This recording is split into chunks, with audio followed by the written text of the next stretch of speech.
আপনারা কি জানেন কিয়ামতের ময়দানে কোন ইমানদারকে, কোন মানুষকে আল্লাহ তাআলা কোন হিসেব করে বিনিময় দিবেন না, বিনা হিসাবে দিবেন, যে হিসাব নিকাশ নাই, বিনা হিসাবে ঢেলে দিবেন আল্লাহ তাআলা কাকে জানেন?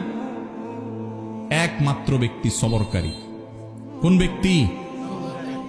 যে অসুখে সবর করেছে, বিপদ আপদে সবর করেছে, মানুষের কটুকতায় সবর করেছে, অসুখ বিসুখে সবর করেছে, মুসিবতে সবর করেছে, ধৈর্যের পাহাড় হয়েছে, ধৈর্য ধারণ করেছে, সবর করে ঢোক গিলেছে, সবর করে নিজেকে নিয়ন্ত্রণ করেছে, কোনো কষ্টে হাহুতাশ করে নাই, নাশুকুরি করে নাই, আল্লাহর কুফরি করে নাই, গালিগালাজ করে নাই, মুখ খারাপ করে নাই, ভাঙচুর করে নাই, নিজেকে নিয়ন্ত্রণ করতে পারছে, ধৈর্য ধারণ করতে পারছে, ধৈর্যের ঢোক গিলতে পারছে যে ব্যক্তি, এই ব্যক্তি সম্পর্কে আল্লাহ বলেছেন ইন্নামা ইউওয়াফাস সাবিরুনা আজরাহুম বিগাইরি হিসাব।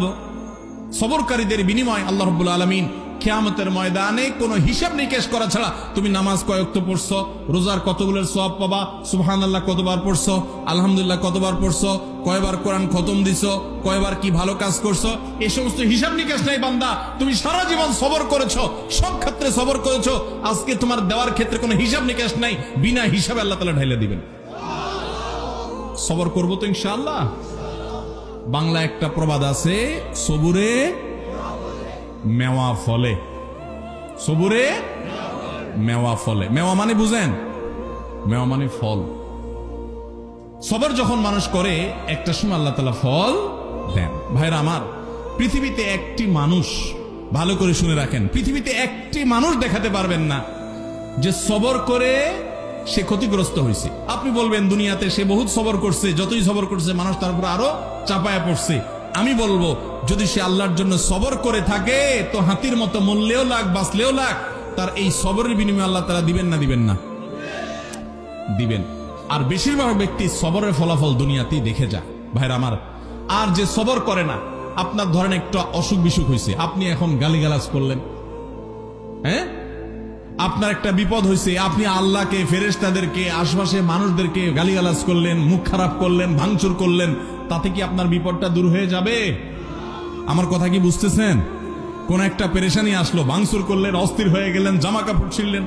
অনেকে আছে নিজের আত্মীয় স্বজন মারা গেলে ধৈর্য ধারণ করতে পারে না। আমি নিজে কানে শুনেছি এরকম অনেকে, নিজের নাতি মারা গেছে, ছেলেটা মারা গেছে, তো বলে আজরায়েল কি চোখ খাইছে? আর মানুষ দেখলো না, আমার নাতিটারানি দেখলো, একটা মাত্র দিছে আল্লাহ তাআলা, বংশের মধ্যে ওইটাই আল্লাহ তাআলা নিয়ে গেল। এরকম অনেকে বলে, কি বলে না? কুফরি, ঈমান চলে যাওয়ার মতো কথা। আল্লাহ রাব্বুল আলামিন দিয়াও পরীক্ষা করেন, নিয়াও পরীক্ষা করেন। দেওয়ার পরও মনটাকে ছোট করে আল্লাহর দিকে শুকরিয়া আদায় করে নিজে অবনত থাকা, এটা হলো পরীক্ষা জেতার পথ। আর আল্লাহ যখন নিয়ে যান তখন সবর করে ঢোক গিলতে পারা, এটা হলো সবর। আল্লাহ আমাদের সবাইকে তৌফিক দান করুন। আমরা সবর সবাই করি। কখন করি? মনে করেন মসজিদ থেকে বাইরে দেখেন জুতাটা নাই, মোবাইলটা ভুলে উজুখানা থুয়া মসজিদে ঢুকছেন, এসে দেখেন মাত্র নামাজ পড়ে আসছেন, টুপিটা মাত্র খুলছেন, এখন দেখেন মোবাইলটা নাই, জুতাটা নাই। এবার চোরের মা বাপ, 14 গোষ্ঠী, চাচা চাচি, নানা দাদা যা আছে একটা একটা করে লিস্ট তালিকা ধরে গালিগালাজ করলেন। করে টোরে যখন দেখছেন হ্যাঁ গালিগালাজ করে তো লাভ নাই, চোর তো নিয়ে পালাইছে। এবার আর যখন কিছু করার নাই, গালিগালাজ করে টোরে মাথা যখন একটু ঠান্ডা হয়েছে, এবার বলতেছেন যাক আল্লাহ ভরসা, সবর করি, আর কি করব, আছে না নাই? সব গালিগালাজ দিয়া সাইরা এরপরে যখন দেখছেন হ্যাঁ গালিগালাজ তো দিলাম, লাভ তো হলো না, মোবাইল তো পাই নাই, বেটা তো নিয়ে পালাইছে। এবার আমরা শেষে বলি কি, যাক কি আর করা, আল্লাহ ভরসা। আরে চোর মোবাইল নিছে, আমার কপাল নিতে পারে নাই, থাক সবর করলাম। তো এটার নাম কি সবর? নবী করিম সাল্লাল্লাহু আলাইহি সাল্লাম বলেছেন ইন্নামাস সাবরু ইনদাস সাদমাতিল উলা।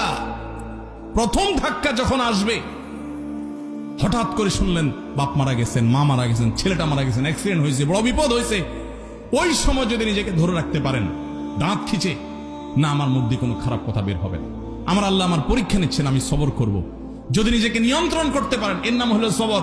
গালিগালাজ করে সব শেষ করে এরপরে বললেন যা কি আর করা, সবর করলাম, তো এর নাম সবর না, এর নাম 2 নম্বরই।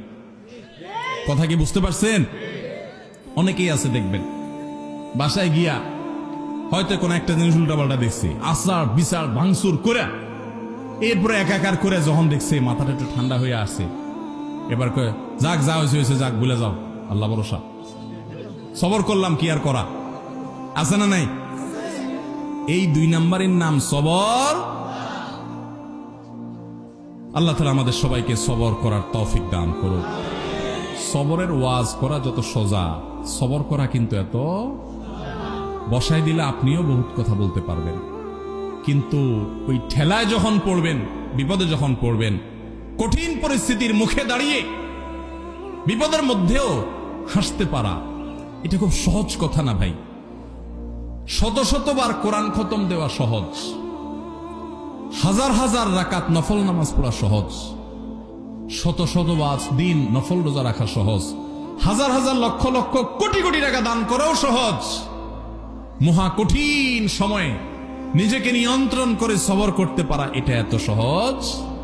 ও আরশে আজিমের মালিক, আপনি আমাকে, আমার ভাই বোনদেরকে, আমাদের সবাইকে আল্লাহ আপনি সবর করার তৌফিক দান করেন, সবরকারীদের কাতারে শামিল করে দেন মালিক, ধৈর্যের পাহাড় হওয়ার তৌফিক দান করেন।